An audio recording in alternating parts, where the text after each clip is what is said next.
Guys Talk Paranormal, a podcast where we dive into the strange, the mysterious, and the downright creepy. We're your hosts, Gareth and Jamie. So we're going to start off this episode 1, with a quick look at any news that was reported this week. Come across UK monster sightings. The Loch Ness Monster mystery could finally be solved as experts make bombshell discovery. Top Loch Ness Monster hunter makes startling admission about new Nessie sighting. They've got the computer up there and they can actually watch the lake live. I just see that. I didn't know as well. I read this the other day that it's so deep. It holds more water than like the rest of the rivers and water bodies in the rest of the UK combined. Oh bloody hell! I didn't know that. No, I didn't know that either. Apparently, it's a lot deeper than you think. Yeah. Yeah, I read it in the news the other day. So there's a nice little factoid for people. Yeah. If they like that sort of thing.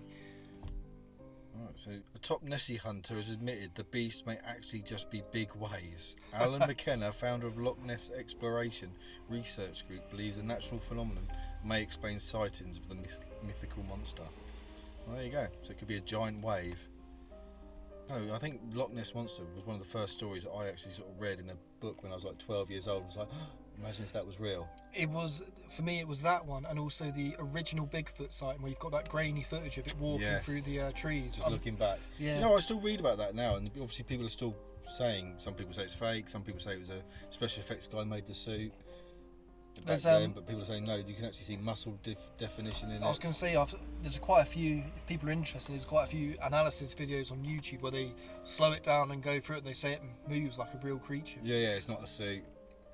Whereas there's a guy who said he actually made it. He was a special effects artist and he made the suit. But then they look at suits that were made at that time, and this is a lot better than any suits that were made back in the 60s. Yeah, no, when you think about if you think about a lot of the films made at that time, like Star Trek, the original series, like a lot of the special effects were almost laughable, aren't they? Well, yeah, original Doctor Who. Yeah, with sort of like really obviously made out of like plastic and bits they found in the prop department. But yeah, that looks quite. Whoever did that, if it was fake, they did a fantastic job. Yeah, definitely. Yeah, hands up if they did. I'm very impressed. But then, yeah, when you like you said on YouTube, you can watch footage where they actually break it down and they say there's the muscle definition. You can even see breasts on it, so they think it was female. And that's a very common story, like a humanoid monster, furry monster like that. You can find stories about it in all different corners of the world, can't you? Yeah, because it's not just obviously Bigfoot is. Yeah, pretty much every continent has a Bigfoot. Yeah, I mean, there's even been sightings in this country, haven't there? Yeah, wild men they tend to call it here. But there's actually pictures of wild men gone back. If you go back and look at tapestry, there's pictures of wild men sewn into tapestries. Yeah, so it's obviously like a very common myth. But Australia have got the yowie, haven't they, and stuff. And I think even in Russia they have one. But that's the same as the Loch Ness Monster, because we've got the Loch Ness over here. The Lake Windermere is supposed to have a monster in it as well.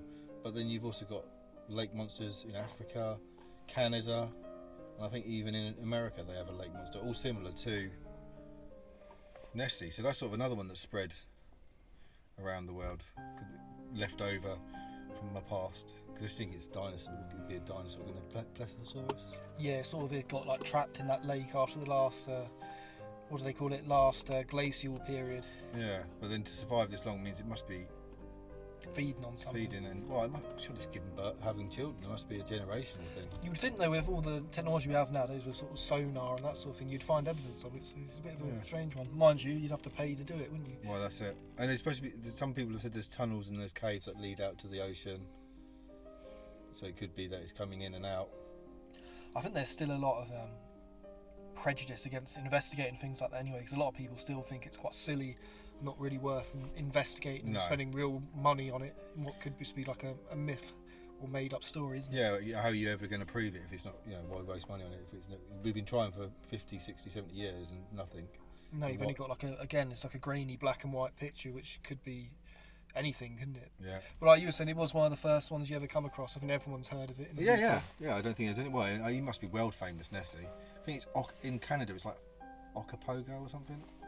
We should do that in some future podcasts. Have a look at other creatures in far-flung corners of the world. I bet you find some really interesting stories. Oh, I bet there is.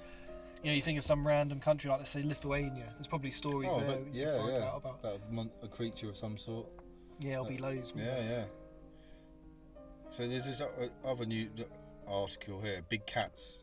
This is something else that we were going to, we're all aware of in the UK, ABCs. So this was filmed near Yorkshire, beauty spot where a sheep were ripped to shreds. I'm sure there's actually footage of a big cat caught on camera in the remote beauty spot.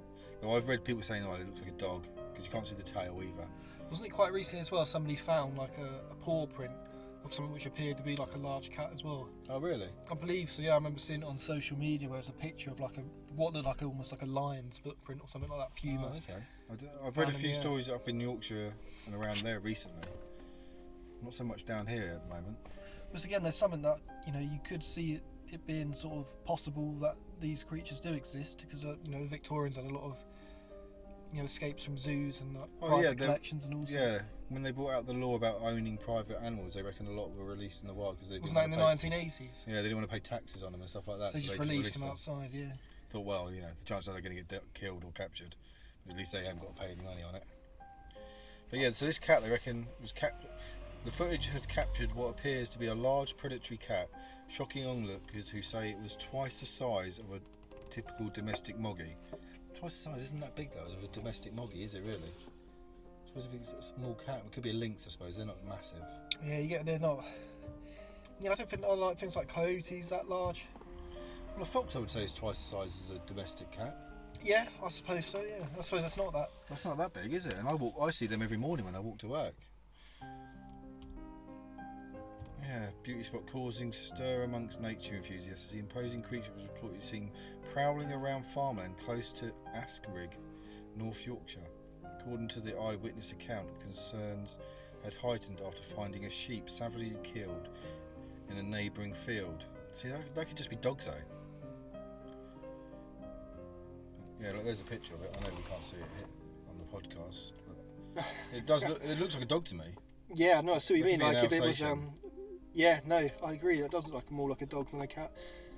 It just could have taken from a very long distance. Yeah.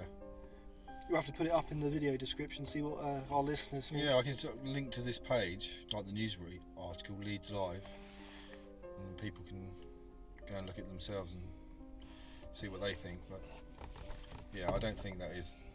I've seen some Bigfoot pictures of big cat pictures, and that looks less convincing than some of the others I've seen.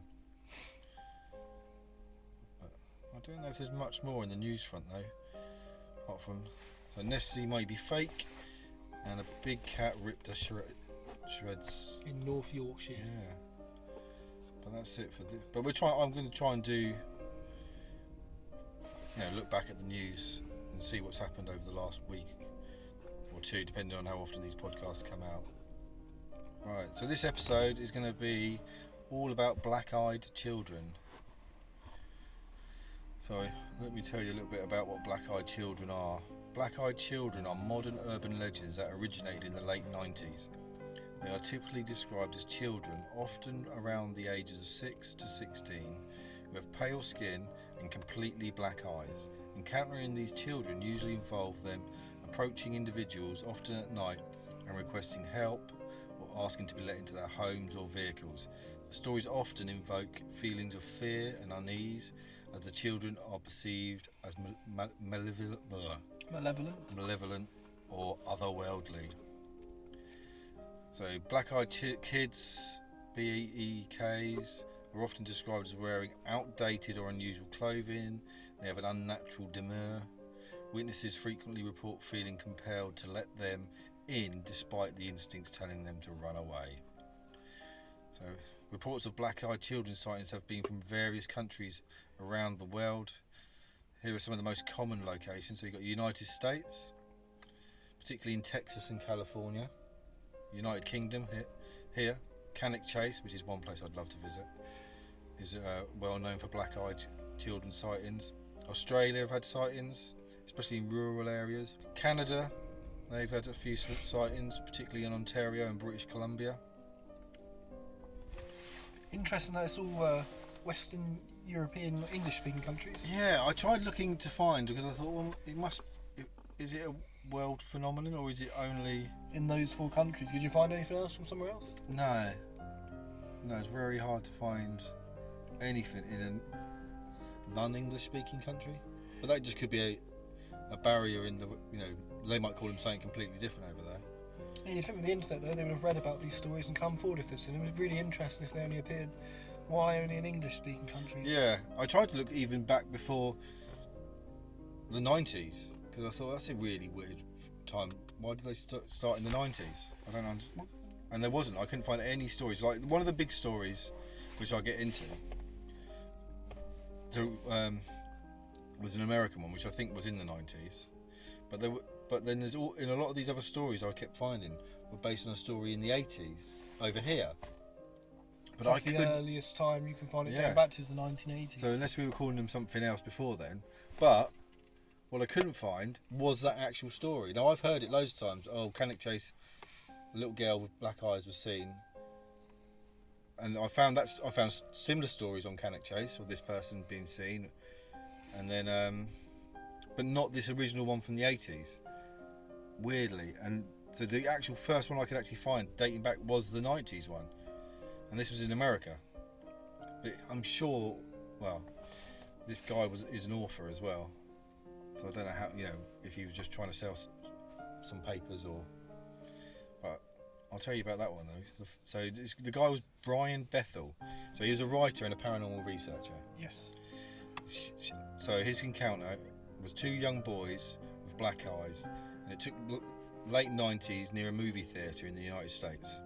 I can't remember what town it was in now, but Bethel was sitting in his car when he noticed two young boys around the ages of 9 and 12 approach his vehicle. They were wearing hooded sweatshirts and their faces were obscured by the shadows.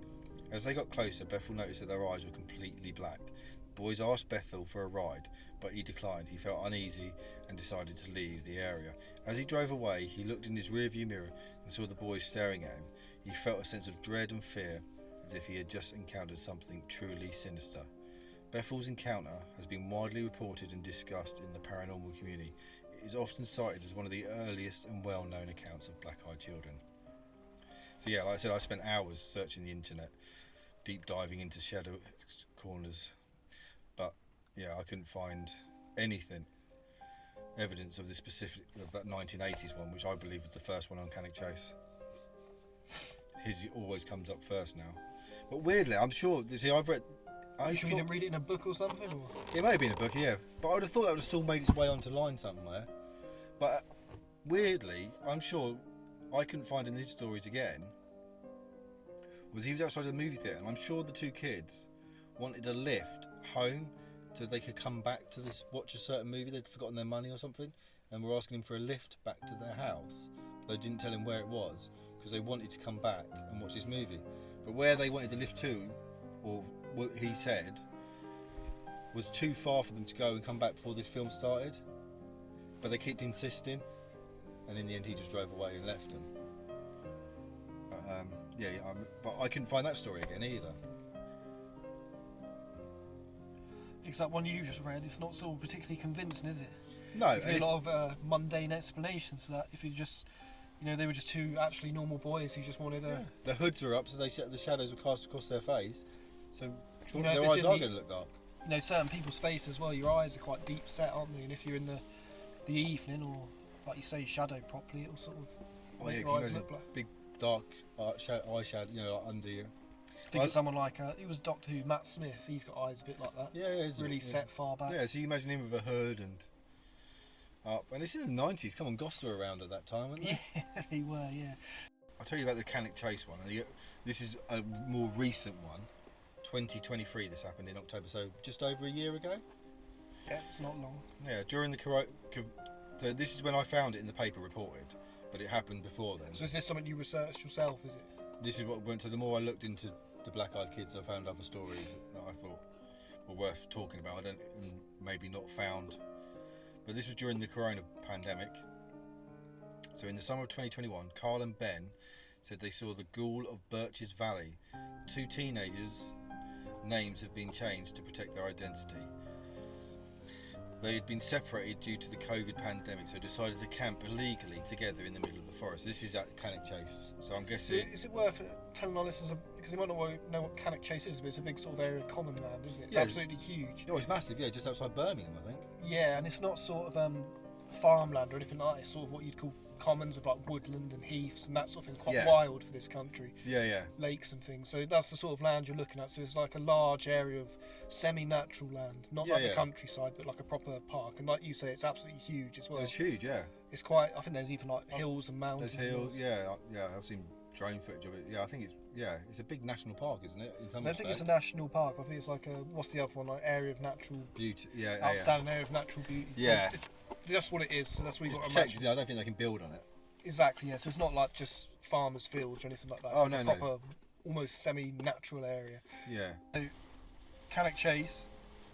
So for our listeners who might not know what it is, Cannock Chase National Landscape is an area of outstanding natural beauty, and much of it is managed by Forestry England for its important ecological and recreational use.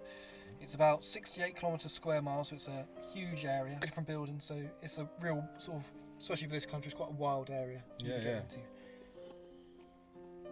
And is it near Birmingham? Was that right? Yeah, it's not far from Birmingham. Lichfield, Hendersford, Huntingdon and Stafford, so it is sort of Birmingham way. Yeah, so the Midlands, isn't it? I've heard of 800 fallow deer running around it as well. Nice. So it's quite a lot of heathland and heather and bracken and birch and that sort of thing. So it's quite a wild area really, especially for this country. Yeah. Anyway, back onto the story. Yeah, so they decided to go camping in an area. They said it's the Ghoul of Birches Valley, which I'm guessing is an area of Cannock Chase. That's probably maybe locals calling it, you know. So the teenage said they encountered the ghostly figure at Cannock Chase during the pandemic. The youngsters, who were 17 at the time, recounted their ordeal to the supernatural investigator and author Lee Brickley. I don't know who that is. Their tale is featured in his new book, Haunted Cannock Chase, True Ghost Stories from the UK's Spookiest Location. So he's actually written a book on the actual Cannock Chase. That might be worth reading. Yeah, well, it does say Cannock Chase, so since the 70s, not only been sighting of black-eyed kids, but also black dogs, werewolves, ABCs, UFOs, and even Bigfoot. Yeah. So a lot of it's thought to be forming just part of the local folklore, but it's an area which is has a lot of activity. Yeah. A lot of stories in there. Around midnight, when the teens heard something moving around outside their tent. Thinking it could be a deer, they remained still and quiet, not wishing to spook it. But when they realised they could hear footsteps, they unzipped the tent to take a peek. Both campers heard the sound of a small child giggling as they turned on their torches, lighting up the dark woodland to try and find the source. Ben spotted it first, running from tree to tree, hiding itself behind the trunks and occasionally peering out towards the couple before finally stepping out into the clearing in front of them. Kylie said, "I was absolutely terrified. I read the stories in the news about the black-eyed child. It wasn't until this thing stood right in front of me that I could quite believe them. I knew instantly that what we were dealing with, a real thing, because it moved in ways humans simply can't move. It was like it could teleport from one place to another when it was moving around and hiding behind the trees." Ben added, "I was shining my torch right at her. She just stood there staring at us with her head slightly dipped. That's when the giggling started to get louder and louder. It really sounded like it was coming from all around us, even though I could see she was right in front of us. It was really disorientating for a few seconds. Then she bent down for a moment as if adjusting her shoes, stood back up and ran off down a nearby path towards a dense section of the trees. The frightened pair huddled together in their tent, waiting for the sun to rise. When they came outdoors at 7 a.m, they found piles of stones evenly spaced around the perimeter of their tent and a strange stick formation hanging from the trees, which looked like dream catchers. Slightly shaken, they packed up and started the 15-minute walk back to Ben's car. Suddenly, Kylie spotted a small child with black eyes peering back at her from behind the oak tree and screamed. Ben said he shouted, "Leave us alone," as the pair ran off towards his vehicle.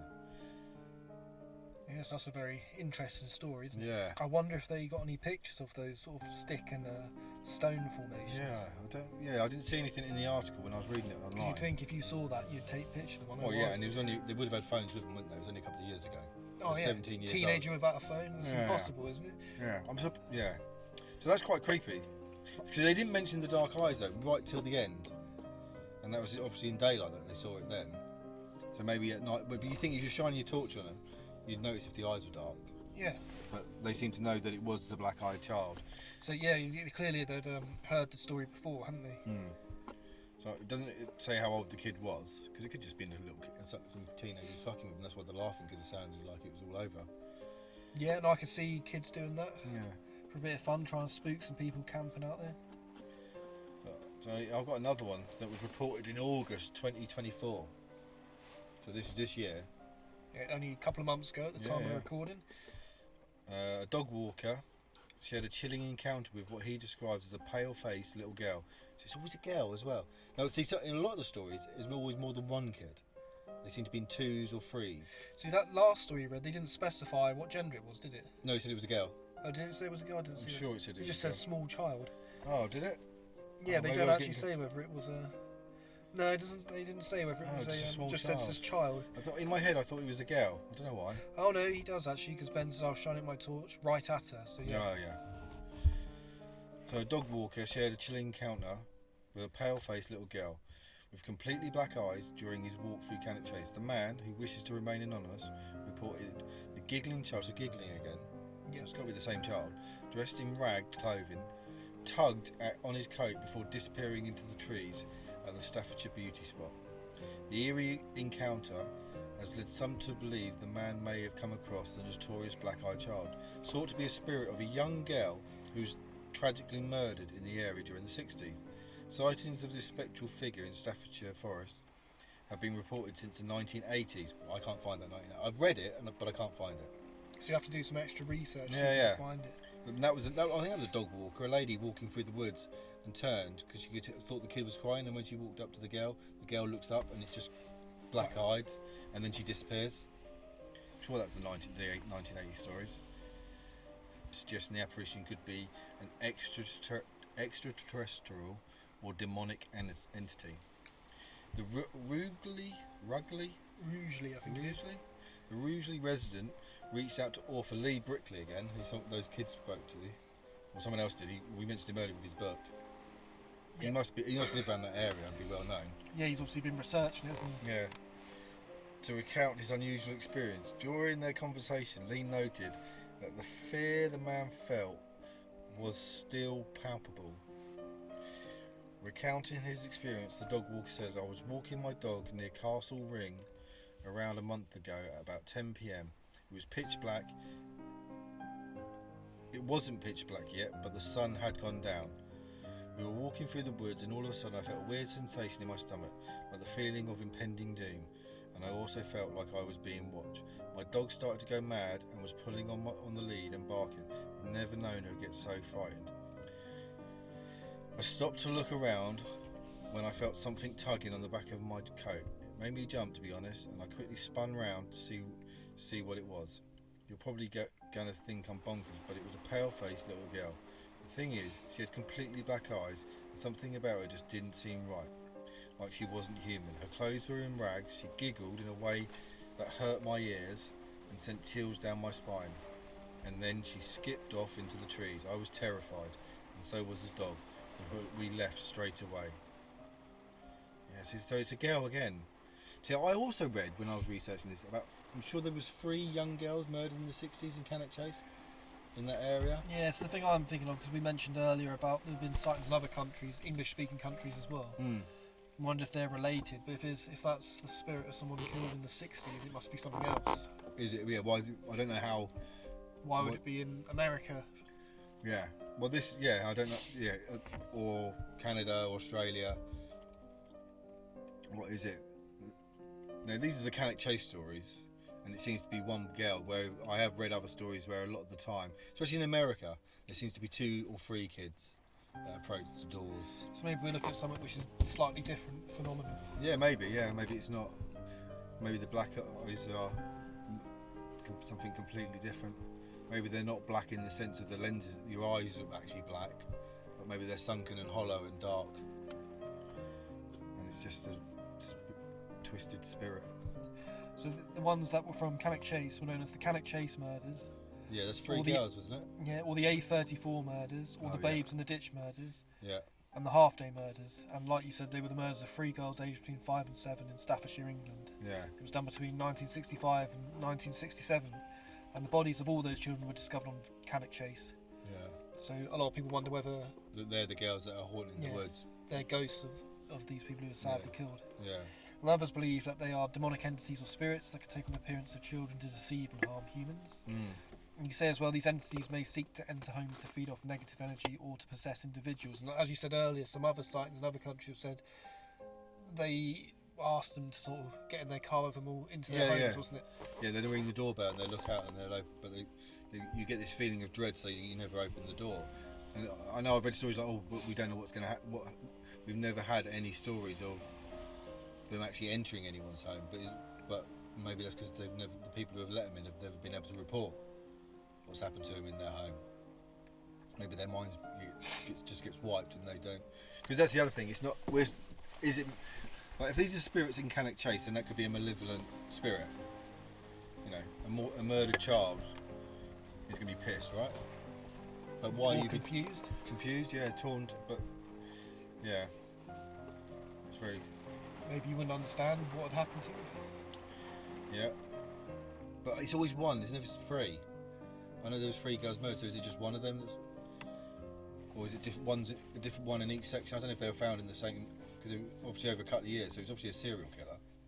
Yeah, so you wouldn't know, would you? It doesn't. I don't think I ever read that they actually got captured, the person doing it. So maybe they're still out trying to find, get justice.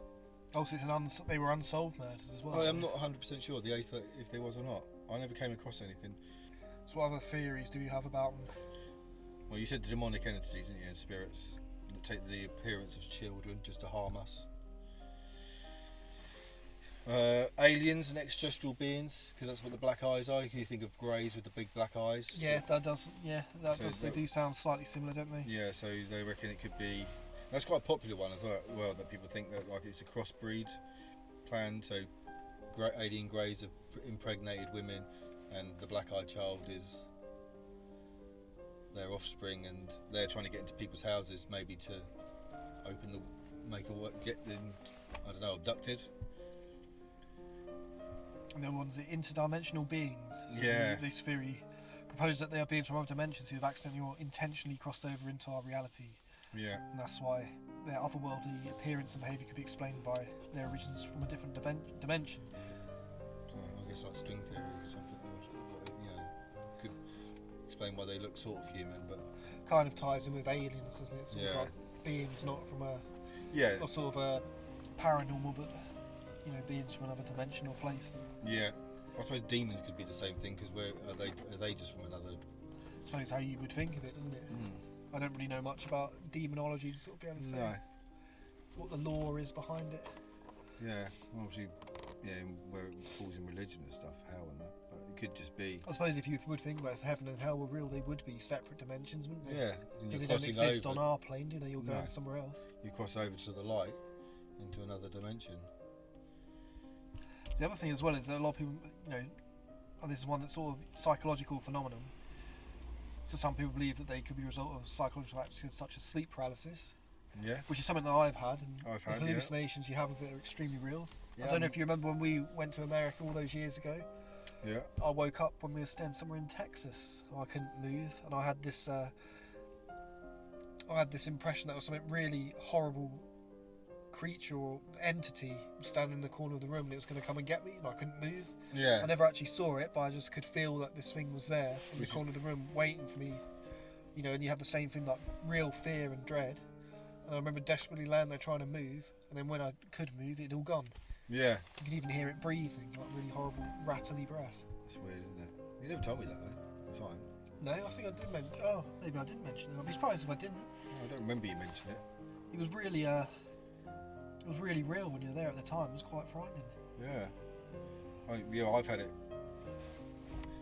Say probably 6-7 years ago. I think the last time I had it, and I was lodging at a friend's place. I was in the spare room. I remember waking up, and it was like you said. It's in the corner of the room. I couldn't move, but it just feels like a big presence in the corner. That's of the exactly room. what I feel, like a big black presence. Yeah, just looking down at you, and you can feel it. And it wasn't until my foot fell out of bed and banged on the floor like I was going to fall out of bed that the whole thing suddenly just disappeared, and suddenly you're back in the bedroom. I know you're in the bedroom, you can tell you're in the bedroom, but it also feels like you're not. Like if you scream, no one's going to hear you screaming. You can't scream, can you? You can't do anything. No. You can't even move. No. But yeah, as soon as my leg fell out. But then people have said that with alien abductions as well. Sometimes they've been abducted and they start tapping their fingers against the side of their leg because they can't move because they're sort of slowly moving out of the house and going up. But as soon as they start tapping their hands against their leg, it suddenly all reverts back to them being in the bedroom. So that's kind of another. So that's what is it. Alien abductions, or is it just sleep paralysis? And that's what they're. I mean, that definitely sounds like sleep paralysis, doesn't it? Like I say, when it's happening, it feels extremely real. Oh, I swear there was something in the corner of that room. Yeah. It took me I don't even remember going back to sleep afterwards. I was that scared. I've had it. That I can remember. I've had it in my life twice. The first time, nothing happened. I just remember not being able to move. And the second time, there was that, that feeling of a dark presence in the corner, which was really wanted something. All I knew is I couldn't see it because my eyes were closed, but I just knew it was there. I could sense it was there, and I knew it was wanting to do me real harm. Yeah, and you just like you said, you can't move. You just as much as you want to wiggle and stuff. Yeah, it's a terrifying feeling. I don't think there's ever an explanation for it either, is there? What, sleep paralysis? Yeah, I don't. The one I heard is that basically your sleep pattern gets disrupted, so you're half asleep and half awake, so you're still dreaming. Oh. But obviously, when you fall asleep, your body paralyses itself, so you don't get up and act out your dreams. Yeah. It's almost like that has gone wrong somehow. So you're still paralysed if you're asleep, but you're conscious and dreaming at the same time. It's probably related to because you can get lucid dreaming as well, can't you? Yeah. Where people actually sort of allow themselves. You can train yourself to become conscious during a dream and control it. Yeah. So I think the theory is that's what it's related to. So your sleep gets disrupted, and like you are semi-conscious, but at the same time you're still paralysed as you are when you're asleep. Wow. So that's the theory behind it, anyway. Yeah. Interesting. So obviously the last thing as well is that you just mentioned is urban legends and folklore. Yeah, which it kind of does sound like an urban legend or thing. Like what do they call it? That website with what's his name? Slender Man was invented. Oh yeah, Slender Man. Yeah. He even got his own movie in the end, didn't he? Yeah, he did. It was awful. Spaghetti. It wasn't called Spaghetti, was it? It has a name. Pasta. Something pasta. Creepypasta. Yeah, that's what. So it started on 4chan, wasn't it? It started as like a creepypasta on 4chan Reddit. Which this could have theory before we had the internet in the 90s. But I suppose you still, even if before the internet, you still have stories passed down. You hear from friends and things. I remember hearing ghost stories when I was a child before the internet was widespread. Yeah. Passed down from other people about somebody a friend of a friend saw this in this building. Or even from my own family members, there's a couple of creepy stories that some of my grandparents have had actually. Yeah. Yeah, so it could easily have been. It does sound like an urban. It does sound to me like a creepypasta. But I think what wouldn't make it sound like a creepypasta if we could come across an Eastern European black-eyed child experience. It's almost like a meme which has spread to other places. I mean, that one in America, the Brian Bethel one, doesn't seem very convincing to me. No, and him being a paranormal researcher, it could be that he's reading more into it than perhaps there really was. Yeah, but sharing the story also sort of got his name out there maybe as well. But the Cannock Chase might be a good place to visit for a future episode one day. Oh, I'd love to visit there. Yeah, and if it's not a black-eyed child, are these people just seeing an entity? Yeah, the Cannock Chase stuff sounds more like your typical haunting, doesn't it? Yeah, it does. But and it doesn't really tie in with the others ones being more than 2 or 3 at a time. Like if you type in black-eyed kids now, you'll come up with a story guaranteed in America. If it's anything over here, it would be a Cannock Chase tale. So it's not so much knocking on doors in Cannock Chase; it's appearing and giggling and terrifying in that way. In America, it's like trying to get in your car, trying to get in your house. This almost sounds like something completely separate.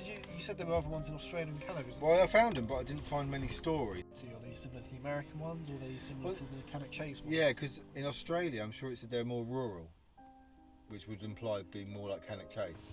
Yeah, because I'm almost thinking like Cannock Chase is the original stories, and have been read about by people in other countries, and they've sort of influenced other stuff to come up. Yeah, because the early story they're saying was the 80s over here. In America, it's the 90s. I never found a starting date for them being seen in Australia. So if you think about other phenomena like UFOs or UAPs, they been appearing in countries all over the world for like hundreds of years. Oh yeah, everywhere where there's wars going on, they've been spotted. Yeah, 19th in the 19th and 18th century, like flying airships and things. They always seem to be like a step ahead. So obviously that's something that everyone sees. But this sounds like whatever the language is, there's not even like a language barrier with it, is it? Really, it's just whereas this doesn't seem to appear anywhere apart from in Cannock Chase. Yeah. Oh, someone said suspiciously, reports of black-eyed kids have decreased since doorbell cameras. Yeah, that is that's interesting. That you'd think you'd catch them more. Yeah. There you go. The black-eyed kids of Sydney. Also in an urban setting. Yeah. In a quiet Australian suburb, there was a chilling legend that haunted the residents for years. The legend revolved around the mysterious appearance of black-eyed kids. These kids were known to knock on the doors of homes late at night asking if they could come in.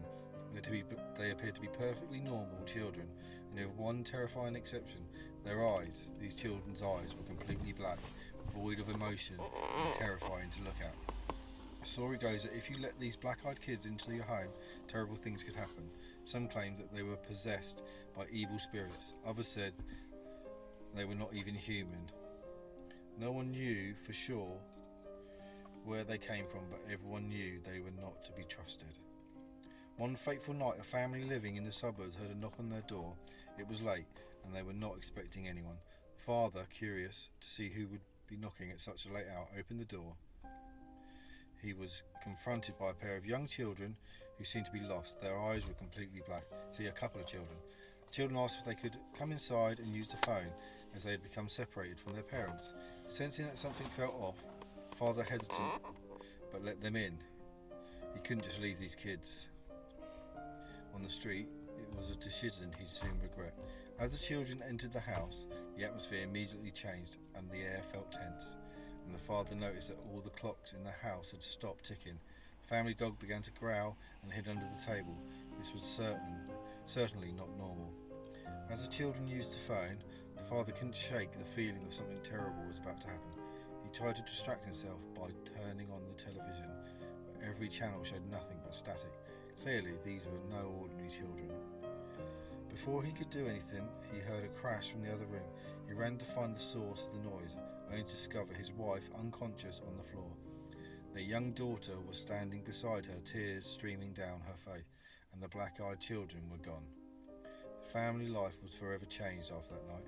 The mother suffered from terrible nightmares and claimed to see the black-eyed children everywhere she went. The daughter reported hearing whispers outside their window at night, beckoning her to come outside and join them. The father, desperate to protect his family, searched for answers. He spoke to neighbours who'd heard the same stories of black-eyed children appearing at the door of unsuspecting residents. He searched the internet, finding countless stories from people who had experienced the same chilling encounter. No one knew who these children were or where they came from, but they all agreed on one thing: do not let them in. Word of the legend spread throughout the community, and fear gripped the residents of the suburbs. Parents warned their children to never let strangers into their homes, especially if their eyes were black like the void. Everyone kept the doors locked and their windows shuttered, hoping to avoid the confrontation with the black-eyed children. As time went on, sighting of the black-eyed kids seemed to become less and less frequent. People began to wonder if they had disappeared for good. The legend of the black-eyed kids lived on in the husband's hushed whispers, but the terror that once gripped the community has now faded. Oh, unfortunately the legend was far from over. One night a group of friends gathered at a house for a sleepover. They were up late watching scary movies, sharing ghost stories. Someone brought up the legend of the black-eyed kids and dared the others to look out the window. Surely they couldn't still be out there, right? With a mix of fear and excitement, the group of friends gathered by the window and slowly lifted the blinds. They scanned the street, seeing nothing but familiar suburban landscape. Just as they were about to breathe a sigh of relief, they spotted something in the distance. Two figures with eerily familiar black eyes. The friends panicked, slammed the window shut and barricaded themselves in the room. They knew better than to let the black-eyed kids in, but they couldn't help but feeling a chilling sense of dread. Would they be safe inside the house, or were they destined to become the next victims of the terrifying urban legend? It just sounds like someone's written a story, rather than actually true accounts. Or an embellished story. Yeah.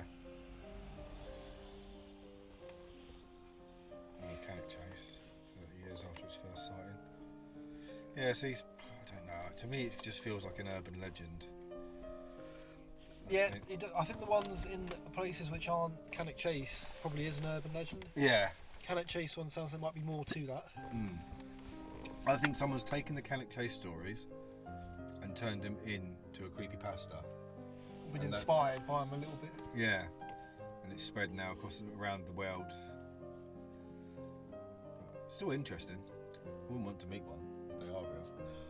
No. Like a black-eyed kid just coming up to the window of the car now. Let me in, mister. I would be driving off. Yeah. I'd be pressing this lock button. I think as well that for a future episode, it'd be nice to see and find out if we could decide which was the paranormal story which had the most evidence that it was actually real. Yes. Well, I think that's got the least evidence so far. Yeah, but it'd be nice to see if we could find Well, which had the most convincing evidence. That's yeah. What paranormal story? Maybe any of the readers or listeners, should I say, who are listening to this podcast, maybe you could comment and tell us any stories that you think are the most, got the most convincing evidence that it was actually real. We could talk about it. So that would be something interesting. Yeah, it would be like the Amityville horror. Yeah, that's a very famous. I'm trying. Yeah. Or we should do an episode about that in the future. Actually, 'cause it's quite a very dark story behind it, isn't it? Yeah, maybe we could pick some of Ed and Lorraine's lesser known stories. Oh, what the Warrens? Yeah. Warrens, because obviously Amityville was one of the places they investigated. Yeah, they did loads of stuff. They did. And I'm sure there's probably lesser stories that probably haven't got as much, because obviously the Conjuring films have brought them into the spotlight. And the Annabelle as well, wasn't it? The doll. Yeah, the doll. Yeah. But I'm sure it might be. I wonder if we could find a really unknown story about theirs. The Nun as well. Or was that one of theirs as well? That's a spin-off from one of their stories, I think. Yeah. But yeah, that would be a good one to do actually. Try and find. Yeah, see which ones have got the most evidence and appeal them. Because so many, there was I can think of one. There was a fire in an old hotel somewhere in England in the 80s, and they found like a boy in one of the pictures of the fire, like a ghostly boy, but it turned out to be faked. Somebody come up with it to fake it, but it looked really convincing in the image. So you'd be interested to find one which had the most convincing evidence. Yeah, definitely. What's our verdict on these black-eyed children then? Fake. I don't think they're half alien, half human. I don't think they're a demonic entity. No, I think they're, like you were saying, I think the ones in other countries like Australia and America, they've just sort of it's been a meme or something which has travelled across. They've been inspired by the Cannock Chase stories, and the Cannock Chase ones are probably just myth and legend. Yeah, I think. Yeah, I don't think even if Black-Eyed Kids is real and exists in these other countries, I don't think that's what the Cannock Chase one is. No, it's definitely something different. The stories aren't the same, are they? No, it's only a single female child, rather than pairs of them. It's not trying to get in; it's just trying to spook whoever's seeing it. If that's ties, and if that's been happening since those 3 murders, then maybe it is the spirit of the girls. One of the girls maybe is stuck here; the other 2 maybe have gone. Maybe she's just looking for peace. Yeah. I was looking. I think they did do someone for murder. Oh, they did actually arrest someone? Well, not of all of them, but for 2 of them. Ah. So it was somebody called Raymond Leslie Morris. Oh, right. So he was arrested for the attempted abduction of a 4th victim on the 15th of November 1968. And he was convicted in February 1969 of the 1967 murder of 7-year-old Christine Ann Darby. So maybe the one he didn't get arrested for is the one that's... It could be, yeah. He was never charged with the murders of the first 2 victims discovered on Cannock Chase.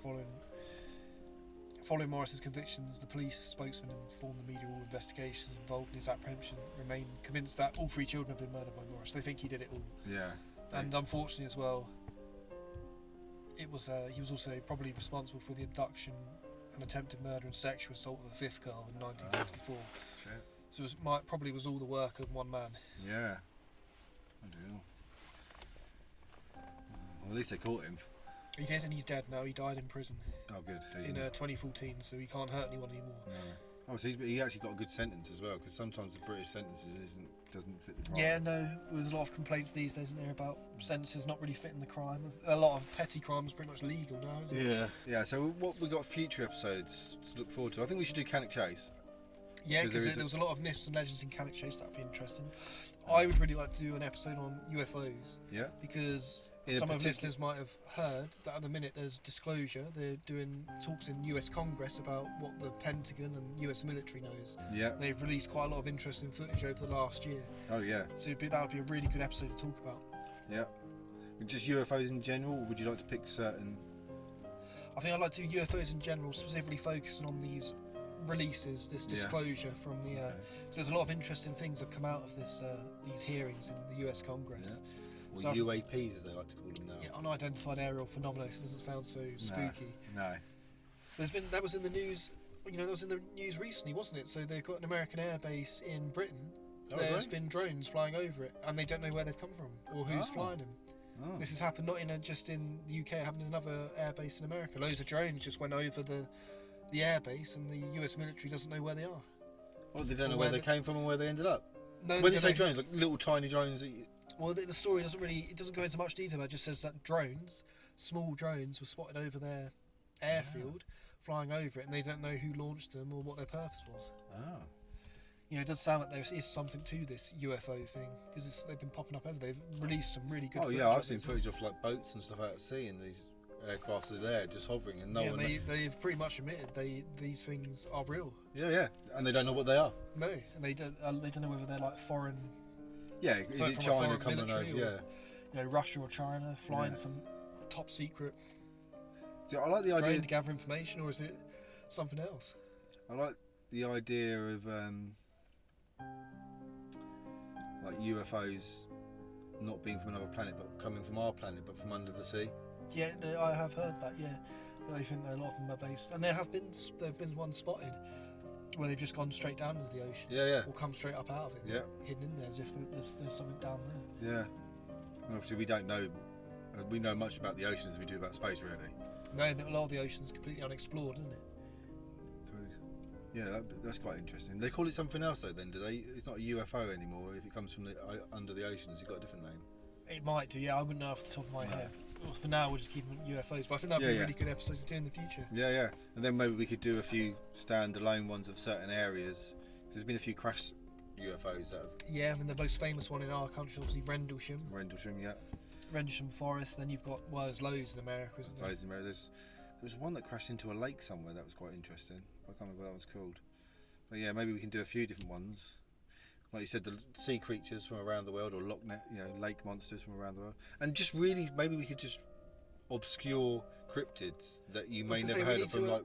Yeah, we need to do cryptids because this channel, our channel, it covers all sorts of phenomena. It's not just ghosts, and spooks, and everything. So they say two guys talk paranormal, but yeah, it's two guys talk paranormal and any other random Fortean stuff. Yeah, so there's loads of cryptids we could do episodes on as well. And we could even do myths and legends as well. Yeah. And go into the history of different things. Oh, there was Jumping Jack Flash in this country. Yes, Jumping Jack. Yeah, during Victorian times, some thought he could have been the Ripper himself. That's it. Yes, there's loads of myths and legends we can talk about as well and see where they come from. Spring Hill Jack. Sorry, yeah. Yeah, I had a theory about him. So that would be a great episode just in itself, wouldn't it? So we've got plenty of things we can cover in this podcast, so we hope you'll enjoy. And when you've got the Wild Man or Bigfoot, we can talk about, because we sightings all around here. ABCs. Loads of sightings over the Downs to them, isn't there, Swoop? Yeah. And then good old haunted locations, which we cover them in our YouTube episodes as well, where we go to haunted locations. So not only do we do this podcast so you can listen about us talk about stuff that we're interested in, but we actually go to these places as well if we can. Obviously funding's not there. If we could get the funding, then we could go to a lot more places. Yeah, I mean, we'd love to do trips further afield. We're based in the southeast of England, Sussex in a minute. Yeah. We'd love to explore places like Cannock Chase further afield as well, maybe even other countries one day. Oh yeah, I'd love to. Like the Mount Fiji with the haunted forest at the bottom of Mount Fiji. Yeah, where all the suicides happen, isn't it? Yeah. What I'd like to do as well, in the mountain ranges of the UK, you've got the Grey Man. There's one in Scotland and Wales, and I'd love to sort of do something there at the top of Ben Macdui. That would be fun. Yeah. Climb up there and see what we could find. Yeah. Well, all costs money. So if you not give us money, that would be nice. But if you subscribe, then obviously subscribing to this podcast gets us a bigger audience, which in turn may get us sponsors for episodes, which then may in turn help us bring better content. And with the same with the episodes, if you go to our YouTube channel where you could be listening to this right now, you could subscribe to our YouTube channel. Building a bigger audience there will then bring us extra funds in. And if you go to our YouTube channel, you'll notice, right, so we're Two Guys Talk Paranormal. Then we have our YouTube show that's called Haunting Truths, Unveiling the Supernatural, where we do site investigations in different locations around the southeast for now.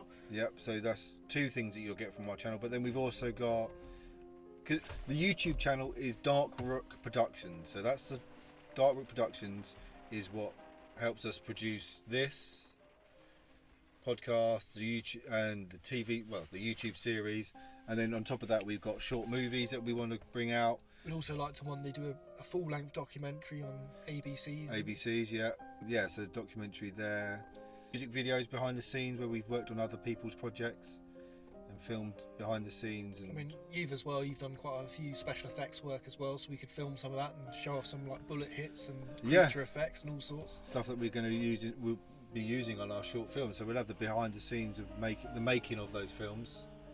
We said we said doing a documentary is going to be on there, but hopefully one day we might have a feature film on there as well.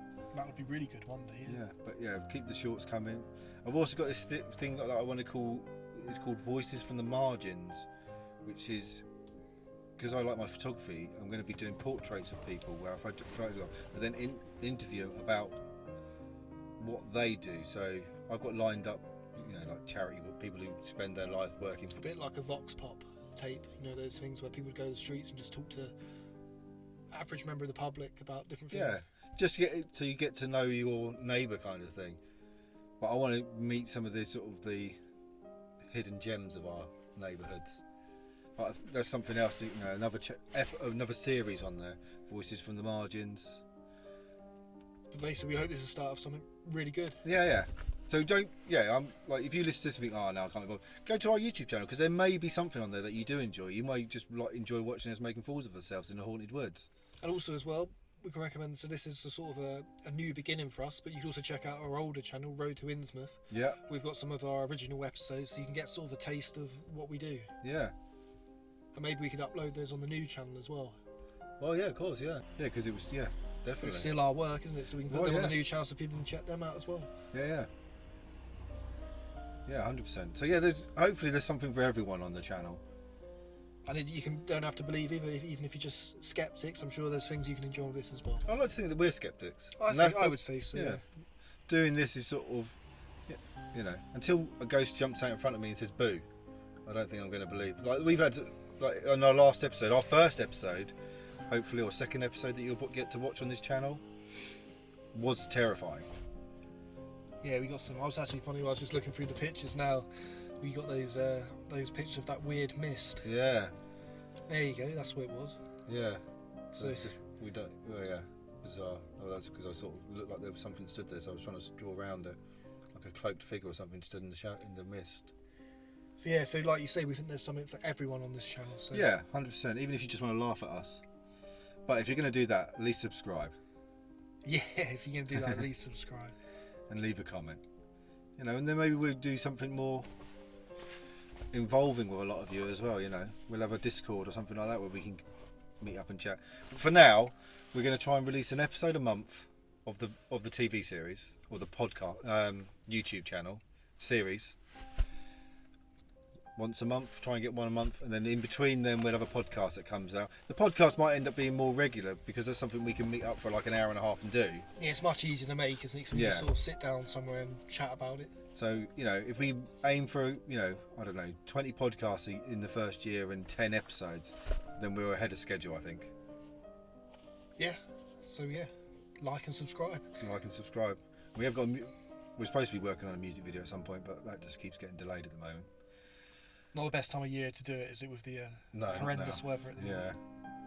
But so thanks again for everyone who's listening. Hope you enjoyed it. Hope you like to subscribe. And I presume you can get this on all major podcast channels. but it is going to be on our YouTube channel as well. So yeah. And also as well, we'll say, if any of the listeners have their own paranormal experiences or questions, please submit them to the channel and we can talk about them in a future episode. Yeah, definitely. I'll give you a shout out. Yeah. Maybe we'll get some guests on. Yeah, maybe we could invite, what was that, Lee Bridges? Maybe we'll see if we can talk to him. Yeah, maybe. Yeah, see. Yeah, and talk about his book. And other sort of people in the Fortean community. Yeah, there is Debbie Hatwell, who was quite willing to be on, chat to us, and she's done loads of stuff on the Bigfoot in the UK, as well as around the world. She's got a map, so if you can find her, and because she had her own Bigfoot experience in Scotland, I believe, but we could learn more of that, and she's happy to be interviewed, but she's working on a TV series and is trying to find time where we call, and I've got to work out how to use Skype, because this was all going to be done over Skype and it didn't work, so now we're sat in a car on the seafront of Sussex. In the wind and rain. Yeah. Talking about ghosts. Talking about ghosts. So, yeah, you might hear any odd sounds in the background. That's what that was. But yeah, thanks for listening, and please stay tuned. Yep. Thanks for listening. I've been Jamie. And I've been Gareth. See you next time. Yeah. See you soon. Stay spooky. Nice one.